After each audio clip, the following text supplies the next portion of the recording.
Good morning. We thought we'd just screw you completely up, and I'm going to preach first today. Welcome to Reset Sunday. As we've already mentioned, hey, if you don't have a Bible, you can grab one from the back tables there. Use that, put it back if you need to. There are sermon notes, again, as was mentioned, but we are excited for today. We've been highlighting ministries all throughout the week. If you missed every video on social media highlighting all our ministries, you could go back and watch them all today, and it would take you about 20 minutes. That'd be it. They're just little highlight videos, and we'd love to have you watch those as we prepare to launch full force into, as we're beginning a new school year. We've all got back into school. In so many ways, as a society, we're getting back to normal, but we all know that normal's not normal, right, anymore. It's different. And in so many ways, we realized we needed to call this Reset Sunday because we couldn't just restart. As we headed into fall, as we headed into kind of the launch of fall activities, we couldn't just restart because the world is not the same as it was in 2019. 8 months into 2020, we never could have imagined what the world would look like and how our world and our reality would have changed. And for many of us, it probably feels less like changing and more like unraveling, as if all the threads of life as we knew it before have kind of come undone or are in the process of coming undone. For instance, 8 months ago, I knew what it meant to pastor Ransom Church. And you know what it meant to attend Ransom Church. Now, I knew what it entailed. I knew what was expected of me. It was not easy. It was not always beautiful, but at least I knew what my job was, okay? I knew what work was going to look like. A few months later, I was leading a digital church, not knowing who would come back or when we would be back or what that would happen. And I would wake up so many nights in that season wondering, what's next? And am I part of it? Anybody found yourself there the last, 6 months or so? Maybe you're dealing with the loss of a job or a transition to working from home or the loss of a loved one. And it's the big things, but it's the small things too. School changed, work changed, shopping changed, going to the gym changed, getting gas changed. And in the middle of all of it, maybe you just felt like, man, things feel like they're unraveling, and I just don't know what to do.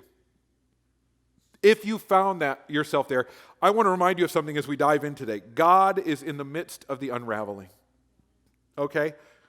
Over and over, as you read the stories of Scripture, you will see the lives of people whose God is using them right in the midst of their lives being unraveled. Think of Abraham called to leave his home, leave his family, and go to a place God hasn't even shown him yet.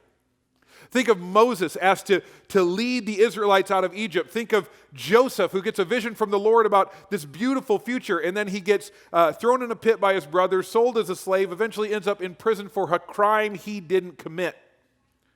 The more that I read scriptures, the more I'm becoming aware that God is often working in the midst of the unraveling, maybe even through the unraveling. Like as far as this COVID season goes, I remember the day I knew things would never be the same. I was working from our home office in the middle of that kind of lockdown period when they didn't want you going anywhere, and I realized it was starting to feel normal to me. And I thought, is this what normal is now? And in that moment, the Holy Spirit planted a thought in my head. Phil, things will never go back to normal, but behold, I am making all things new. And that's when God began to give me a vision of what Ransom needed to be going forward, of what setting captives free would mean in the future, okay? And it was the same mission, the same vision, but it was a new iteration. If you will, it was setting captives free 2.0, okay? Now, we'd already gotten glimpses of it pre-COVID as he's begun to, for those who have been around a long time, it's a change to you, it's a shift to you as he's begun to call us to really, really focus on planting churches and training church planters. Anybody willing to admit that's been stretching you a little bit? Like all this sending people and, okay, so good, it's just me. So you're all fine, good, that's great.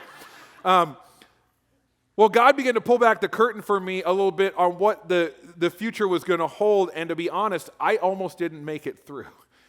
Like, I spent a little bit of time trying to convince myself, I don't think I'm the man anymore who's fit to lead Ransom in this season. I believed that God was giving me a vision, but it wasn't for me, it was for someone else. I told my wife, I was trying to convince myself like I was David in the Old Testament, where he really wants to build a temple for God. And God says, no, you're going to get the plans together, but you don't get to build the temple. It's going to be the next king. It's going to be your son Solomon that's build it, but you don't get to build it. And I was trying to convince myself that's what's happening with me. God's giving me this vision that's crazy, but I don't have to lead it. Somebody else is going to do it. It's not going to be my thing to lead. And I just got to get things prepared, and I got to hand it off for someone. And I wrestled for months with that, I was literally trying to convince myself in the middle of the lockdown that God was done with me here and it was time for another leader.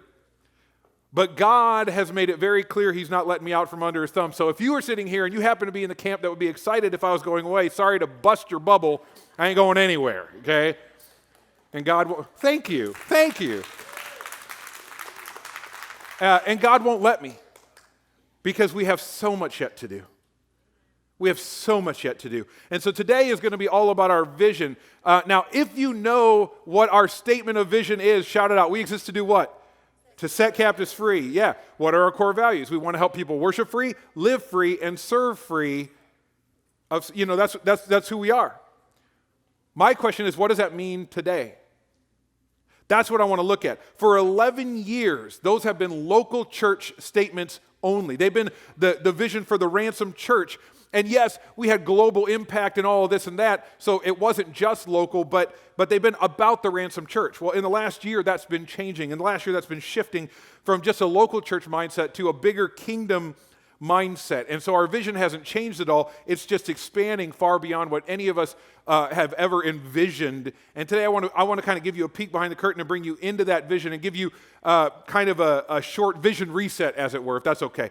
And so our core values haven't shifted, our mission hasn't shifted, but what God has been doing, he's been unraveling our old plan for church and laying a foundation of a new reality in the new world. So here's a mantra I want you to embrace for the whole morning. Here's what it is. In order to embrace what God has for us, we have to let go of what used to be.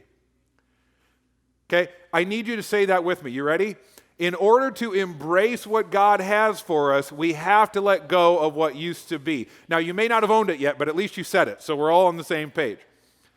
So to unpack what I mean, turn with me to Matthew chapter 9. If you did grab one of our Bibles from the back and you want to use that, we're going to be on page 582 in those Bibles. As I was praying about this over the last few months, I knew that this Reset Sunday was coming. And I was like, how do I want to express to people what I'm going through? The Holy Spirit has been guiding my heart to a passage. And one verse in particular, we're going to look at the whole passage. If we consider Jesus' life in Matthew, chapter 9 follows on probably Jesus' greatest sermon. It's what we know as the Sermon on the Mount. It happens in Matthew 5, 6, and 7 is his greatest sermon. Then in chapter 8, there's all these stories of incredible things Jesus does. He heals a leper. He heals a man. Doesn't even have to be in his presence. He just prays and the guy's healed, right? He just says the word and the guy's healed. He calms a raging storm on the Sea of Galilee. He casts out a bunch of demons from a guy. For the most part, people are loving Jesus at this point. But by the time we get to chapter 9, things are beginning to shift because they've got a picture of who they want Jesus to be, and he's saying things that they don't like so much. He tells a paralytic man his sins are forgiven. He can't do that. Only God can forgive sins. Who does this guy think he is? He eats a meal with sinners, which no holy person would ever do. And then we get to our passage for today. Jesus has been accused of eating with the wrong crowd. Now he's about to be accused of something else that has to do with food. So Matthew 9, starting with verse 14. One day the disciples of John the Baptist came to Jesus and asked him, "Why don't your disciples fast like we do and like the Pharisees do?" Now you can hear the confusion in the question. Walter Bregman is a biblical scholar who says there are three places that you can find yourself on your spiritual journey. When you're on a spiritual journey, you will either be, number one, in a place of orientation where everything makes sense. You had those times where like just God makes sense. Then you'd be in a place of disorientation where nothing seems to make sense. Hello, right?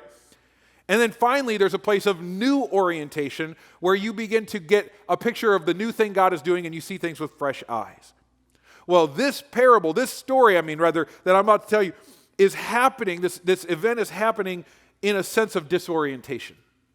John's disciples notice that Jesus and his followers, they're not fasting. The religious leaders are fasting. John's disciples are fasting. Why weren't Jesus' disciples fasting? It didn't make sense to them. Wasn't fasting a great way to connect with God? Why weren't they participating? Fasting was something you did either when you were repenting or you're mourning a loss or when you just needed to feel closer to God. So what John's disciples were inadvertently doing here was they were questioning whether or not Jesus was really committed to God, because if he was, why wouldn't they be fasting? Now, previously, the Pharisees were questioning his commitment because he ate with tax collectors and sinners, which is something a holy person wouldn't do. And now John's disciples are questioning why he isn't fasting, which is something a holy person would do. So apparently whether Jesus was eating or not, he couldn't win, okay? And in all of this, there's a sense of disorientation. It's as if John's disciples are saying, wait a minute. What do you know that we don't know? Why aren't you fasting? And as they asked him why he isn't fasting, it's clear they're not maybe fully sure why they are fasting. Here's what I think. I think this is happening in our society and in the church today as well. When the world, as we knew it, suddenly came to a screeching halt, we were all left with a lot of questions, weren't we? Questions about life, questions about why things would happen, questions about why we do a lot of the things we do. Because here's the deal. Disorientation can cause us to step back when God is actually calling us to step out. We get afraid, and it causes us, when God calls us into something new, it usually happens in a season of life that's shaking us. And our tendency is to take a step back into safety, leaning into things the way we know them, the way we understand them, rather than leaning into him to see what his will is for us. I think this is where God has us as a church as a whole and has our world right now, okay? In the uncertainty of the season of life that we're in, so many people are giving up on church. They're giving up on following Jesus rather than leaning into him in the midst of the mess. Have you seen that with your Christian friends around you? More people than ever are giving up on church and community at a time when they need it more than ever. Now, Jesus knows at this moment they are so disoriented, they would not be able to hear any words that he said. So he said, I got to paint them a picture. I got to help them understand. And he actually paints them 3 pictures of the change that's happening. Picture number 1 is the picture of a new day. Verse 15. Jesus replied, do wedding guests mourn while celebrating with the groom? Of course not. But someday the groom will be taken away from them, and then they will fast. So the first picture is a picture of a wedding celebration. And Jesus is making a relational promise here. See, in Jewish culture, there was a time, once you were betrothed, which was like engagement, there was a time of waiting and of separation where the bride and the groom were not even allowed to see each other for a long period of time. So when the groom showed up at the wedding, that was kind of the sign, it's go time. Like the party is about to begin. And Jesus says, listen, you have to understand, fasting is a picture of mourning, feasting is a picture of celebration, and I'm the groom and I'm here. It's time to celebrate. Let me illustrate that better. So many of us, for a long time, we're only able to connect with the people that we love using like FaceTime or Zoom or virtual meeting rooms. Do you remember the first time you saw your loved ones in person after like 4, 5, 6, 7 weeks of not being around them? What did you do? I'll tell you what you did not do. You did not say, hold up, go in the other room, get your computer out, and FaceTime them, right? You broke all the social distancing rules. You hugged them. You celebrated their presence. You enjoyed each other. That's the picture of the presence of Jesus. Jesus is physically living on the earth at the time this is written. He knows the cross is coming. He won't be there forever. There will be a time to mourn and to fast, but he said, I'm not gone right now. I'm here. This is a time to celebrate. I mean, imagine if you went to a wedding and everybody was in mourning, right? Like wearing black clothes and like not eating the meal, you know. They didn't have to fast because the groom is there. It's not a time to fast, it's a celebration. God was right there. They didn't need to fast to draw near to God. He was right there with them in the flesh. So what's there to fast about? And yet here are the Pharisees, the religious leaders, here are John's disciples. They are so caught up in the form of worship, they don't see the face of worship right in front of them. Can I submit to you, I actually think this is what's happening to believers today. In the midst of the uncertainty of the world that we're living in, people are feeling incredibly disoriented in their faith. They're saying, where's God? And so they step back into the familiar form of worship. And I hear people saying, I just can't wait till everything gets back to normal. It's not going back to normal. And so we go through motions of worship. We don't know why. And in the middle of all of it, the Holy Spirit's still with us. He's closer than ever. He's doing something new. I think He's actually inviting us to let go of our structures. One of the greatest things that came out of worship online is you got to find out, hey, guess what? The church happens when the church isn't open. Like the church is everywhere. Everywhere I am, that's where the church is. Let us not come back to church together to think this is the church. We are the church. And God did a great job reminding us of that. And how dare we, if we come back to the building and go, oh, finally, we get to have church again. We were already having church. The church exists no matter what. And it prevails no matter what. I think God is helping us let go of our structures. And He's saying, listen, stop mourning what is changing. Stop mourning what has been lost. We have the freedom to hold on to Him and to celebrate the opportunity that is before us. But again, remember our mantra. In order to embrace what God has for us, we have to let go of what used to be. Today is a new day. Today is a reset. The world is not the same place, but the need for Jesus Christ in our world is greater than ever. North America is the only populated continent on the earth where the church is not growing overall. Did you know that? There are now over 280 million unchurched people between the United States and Canada alone. In the past 15 years, churches in the United States have spent $15 billion on buildings and programs with little to no growth. 80% of people don't go to church. 80% of churches are stagnant or declining. Over half of churches that are in existence did not see a salvation last year, and that was pre-COVID. North America, the place you live, is the largest English-speaking mission field on the planet Earth. This is why we have to shift. Okay? New churches, new church plants are 11 times more likely to reach people for Jesus. According to the statistics, we need 3,000 new churches to start every year just to keep up with population growth.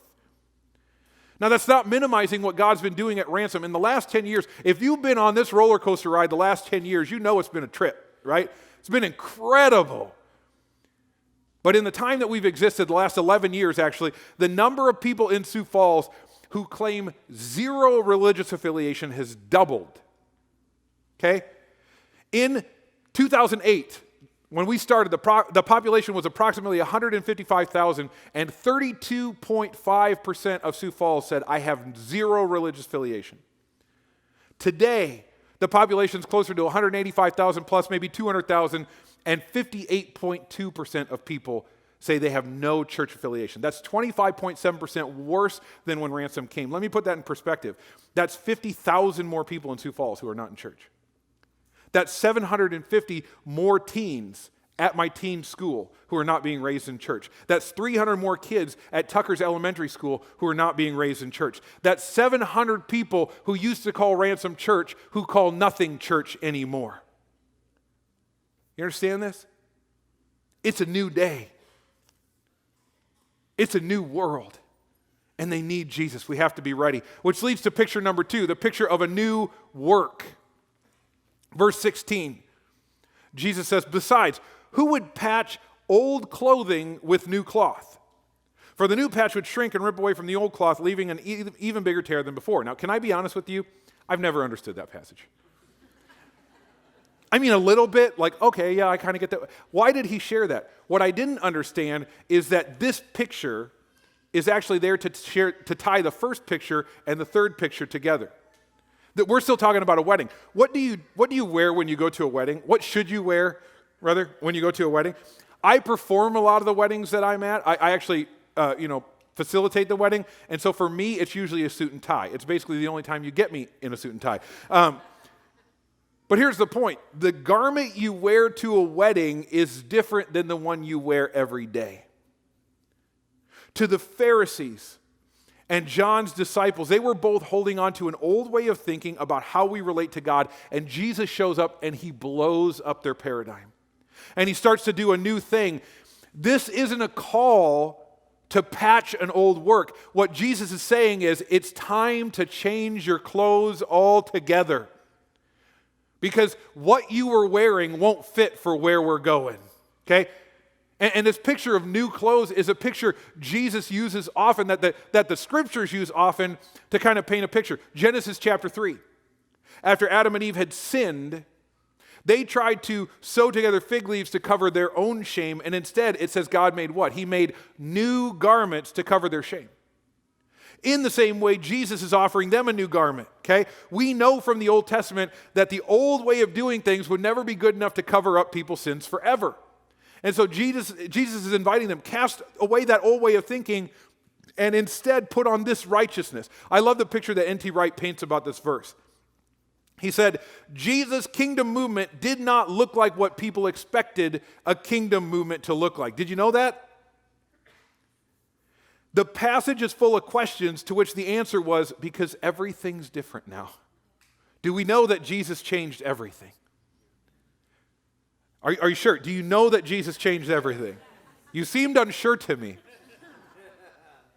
He says these pictures Jesus gives, tax collectors eating with sinners, disciples not keeping the fast, all show, listen, how impossible it is to combine the new thing he's doing with the old way it used to be. Can I tell you, I think that's where we find ourselves today. The world will never be the same. What an opportunity. Yes, certainly some things will go back to normal, and I want them to go back to normal, but the reality is everything's different now. It's impossible to combine the new things God will do with the old way things used to be. But in order to embrace what God has for us, we have to get rid of what used to be. He goes even further with the final picture. This is the picture God gave me in the middle of lockdown, the picture of new wine. Verse 17. He said, and no one puts new wine into old wineskins, which again, I grew up in the Wesleyan church. I'm not allowed to drink as a pastor, so I was like really caught up in the wine thing. I was like, wait a minute, hold on. But that's not the point. It's not about wine, okay? No one puts new wine in old wineskins, so I've heard. For the old skins would burst from the pressure, spilling the wine and ruining the skins. New wine is stored in new wineskins so that both are preserved. I want to key in on this phrase. For the old skin would burst from the pressure. Lock in on that, okay? Listen, a lot of things you're going to hear about today, a lot of things if you go back and you watch those videos this week, a lot of things I'm going to share in just a moment here are new wine. They're still wine, but they're new wine. We're chasing the same vision that God gave us over a decade ago, but in this season, God is entrusting Ransom with more, with new wine. You've been hearing more and more about all these changes that are coming and about our church planters and church planting, our Awaken Network, which is our church planter training program, and also a network of churches that we're partnering with around the country to plant churches. You've been hearing about our residency, and you hear about our residents all the time, and maybe you're like, oh, that's kind of this like side project Ransom's doing. No, it's new wine. Listen, you may hear about all those things, and you may say to yourself, I got to keep that stuff at arm's length, because can I ask you in your life, is anyone feeling like you're about to burst? If I can just be honest with you, it would be so much easier if I could just sweep this stuff under the rug. Oh, He didn't mean that. And just go back to how things were. We were doing church really well by the old paradigm. I'd be lying if I said I didn't dream of that sometimes. And yet, as I sat confined in my house during quarantine, this is the verse God was whispering to me. He said, Phil, I am entrusting Ransom with new wine. Listen, you have to understand this. The pressure of new wine doesn't come from the new wine. It comes from holding on to our old wineskin. Our old way of thinking, our old way of doing things. And now more than ever, people are like, I need the church. And so we're leaning back, just saying, I can't do anything right now, but please just minister to me. And God is saying, why are you leaning back? This is, if ever there was a time to step forward, it's now. We are the same church we've always been, but we're being entrusted with more than ever. What Jesus is saying in this passage is that there are times in our lives and there are times in our faith where the old way of thinking, the old way of doing things no longer works, and what God is requiring is new wineskins because we've been entrusted with new wines. When Jesus came to earth in bodily form, the world changed forever. He brought a newness that did not fit the old mold. And what we read then in Scripture is that is why the religious elite rejected him. It's why John's disciples were so confused and disoriented, struggling with what they saw. And it's why so many people who were interested in him at first walk away from him when the poo hits the fan. Because he didn't fit their mold of what they wanted in a Messiah. They wanted a Messiah who would fix everything for them, and he invites them to help change the world. And they're like, I don't think so. And I think COVID is one of those paradigm-changing shifts. Either we will look at this and go, that's it, it's over, it's done, read Revelation, we're done. Or we will go, what is God doing?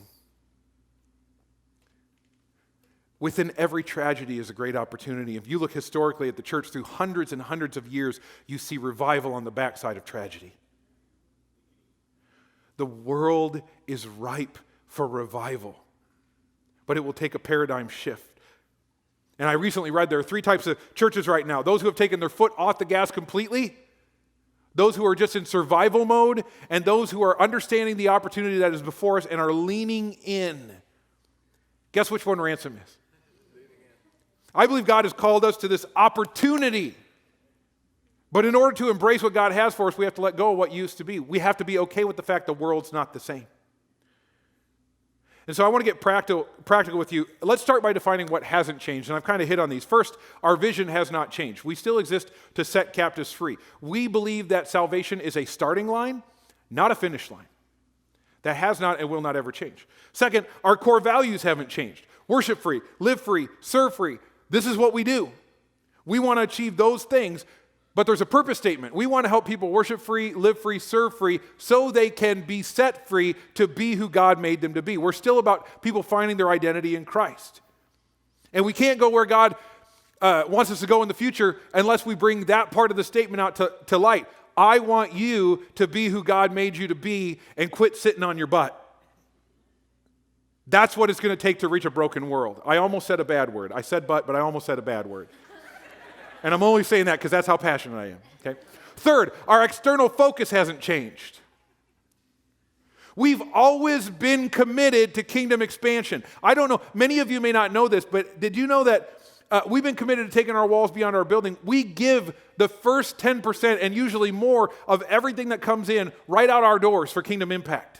Okay? That has always been true. Whether we raise money for a building or just our annual budget, the 10% of it goes out our doors to change the world. And even though our focus on church planting is more recent, our desire to send you into your world has always been the case. But did you know Ransom's a big church? And did you know that this becomes harder the bigger you get? And this becomes harder the more buildings you have. But the external focus is what still drives us. Here's the point. We're still the same church as when we started. We've just got new wine we got to care for. And for 11 years, we had one understanding who Ransom is. And yet God has seen fit to expand our influence. I don't know why he's trusting us. There are days I wake up, I'm like, have you met me?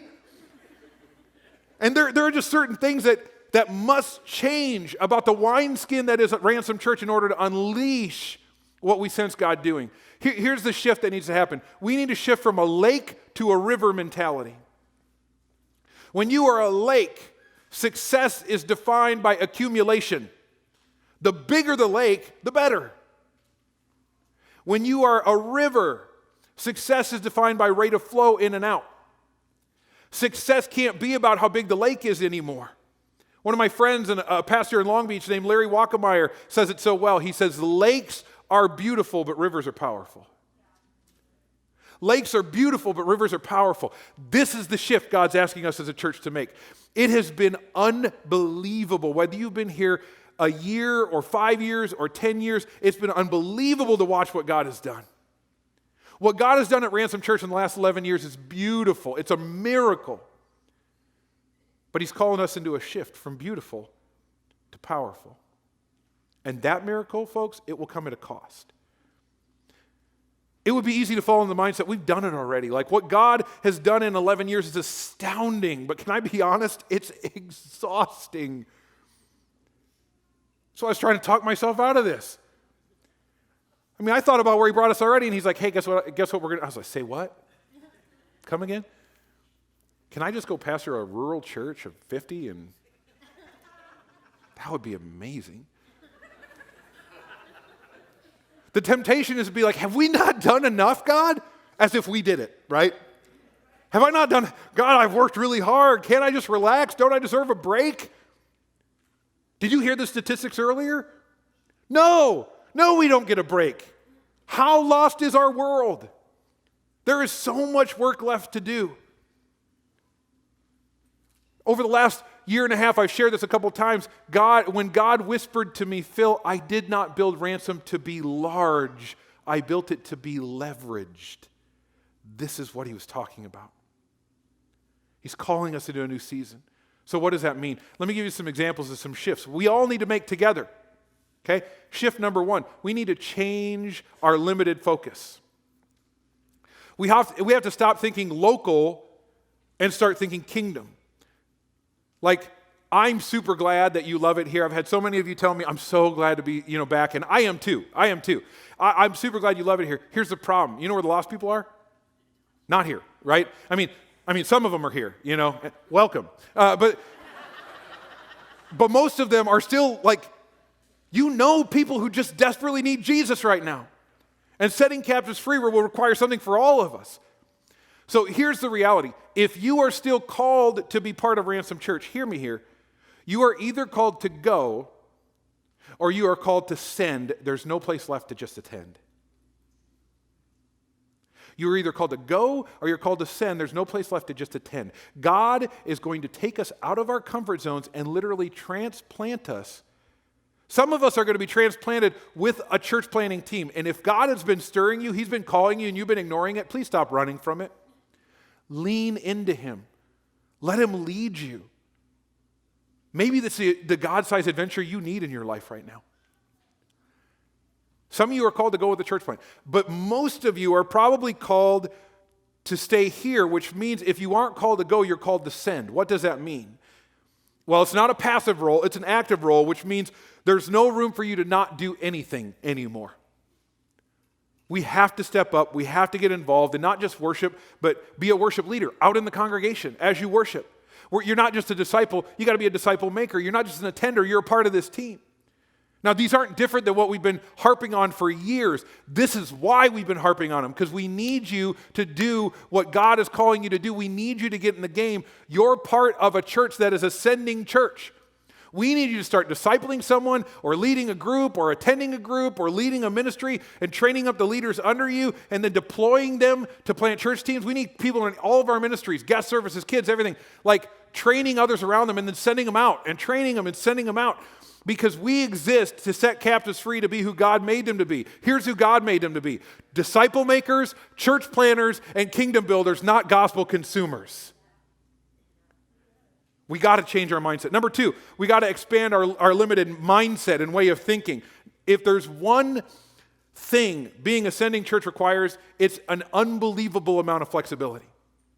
We cannot afford to have a static mindset or say, well, we've never done it that way before. That's not how we do it around here.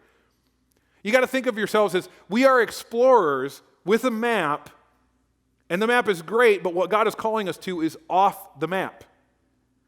We can't find where we're going by following the map we used.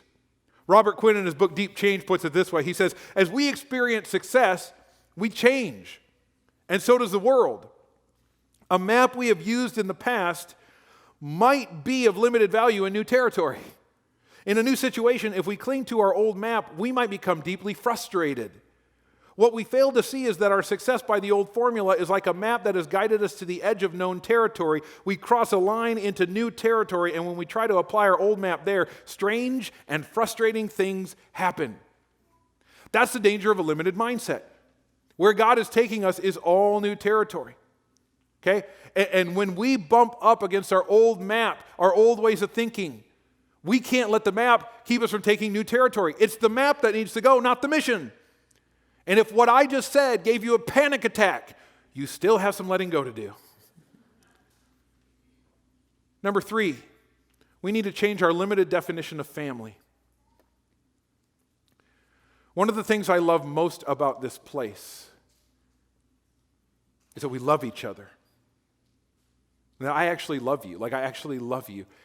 I love our family feel. The problem is with that view is it actually becomes a hindrance. In the past, family was like, we're all in this together. You know? We're all in, I know. Now, everything's changing all the time. We constantly have these new residents around who are here and then like they're gone. We're constantly sending away people that, by the way, I kind of liked, maybe even loved them. What's going on, Pastor Phil? Well, it's not that we're not a family anymore. We're just in a different season of family life. We're still family. It just looks different now. We're not living under the same roof, so to speak. We're training leaders who will affect our culture, who we will fall in love with, and then 6 months later, they'll be gone. And we have to be okay with that because the world needs people like them. And so we're not all immediate family anymore. We're like parents whose kids grow up and move out. When your kids get married and start their own family, you'll actually hurt your family if you don't let them go. And it's time to let some of our family go because the world needs them. The world needs them. The world needs you. This is a super exciting time to be part of the Ransom Church. It's a new season in the life of Ransom Church. It's never been more exciting, and now that I'm over my pity party and I know I'm going to be here, I'm super pumped about it. And maybe you need to have the same pity party. Maybe you need to grieve what was, because that world doesn't exist anymore. And maybe you need to go, God, can I be honest with you? I don't want to do anything more. I actually want to step back. But if you are calling me, God, to step out, now more than ever, I'm in. I'm in. I'm not just along for the ride. Let me remind you of our mantra one more time. You can say it with me if you want. In order to embrace what God has for us, we have to let go of what used to be. So, Father, as we move into a time of celebration and baptism on this Reset Sunday, would you help us let go of whatever we're holding on to? God, for those who have felt the differences that are around us and have taken a collective step back, no shame, no guilt, but would you, in these moments, compel them to step forward and say, God, whatever that thing is that I need to do, either to be someone who goes or someone who sends, to take up my part in this. I am not a church attender. I'm a kingdom builder. Whatever that's going to take in each and every one of us, God, would you rise it out of us? I pray in your name, because it's a new day and you've entrusted us with new wine. Help us be willing to be new wineskins.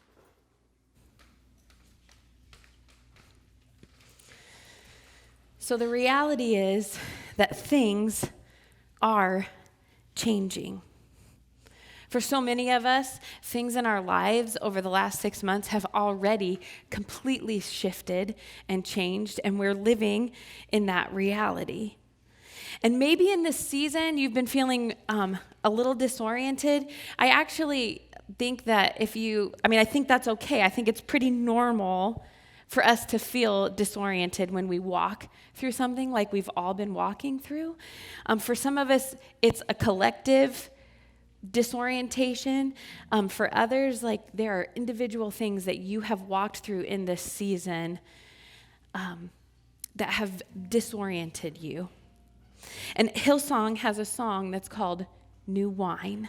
And here's a line from that song. It says, "So I yield to you and to your careful hand. When I trust you, I don't need to understand." And I think for a lot of us, that I don't need to understand part is really difficult. And so this morning, I just want to give us a few minutes to contemplate maybe what is that thing that I am holding on to, that I have to let go of so that I don't remain an old wineskin where that new wine is going to burst open, but I can be ready to be dressed new, like Phil was talking about, like Jesus said. So think of what that thing is. What is it that you need to let go of? Maybe it's not as much letting go, but you know God's calling you to step into something new, to a way that you maybe need to get involved, like here in the local church, or you need to find out how you can get more involved in things that are happening in our city, or God's calling you to maybe go and be part of planting a church, and you have to let go of all the things that are holding you here or holding you back. So what is he calling you to? The band's going to lead us in a song, and I just want you to take that time to just close your eyes and be with Jesus. Let him tell you what those things are. And then in that moment, like actually ask him to take that from you. Because he will. Because he is calling you to something, and he's just waiting for you to say yes. So take this moment to consider what it is he's asking you to let go of.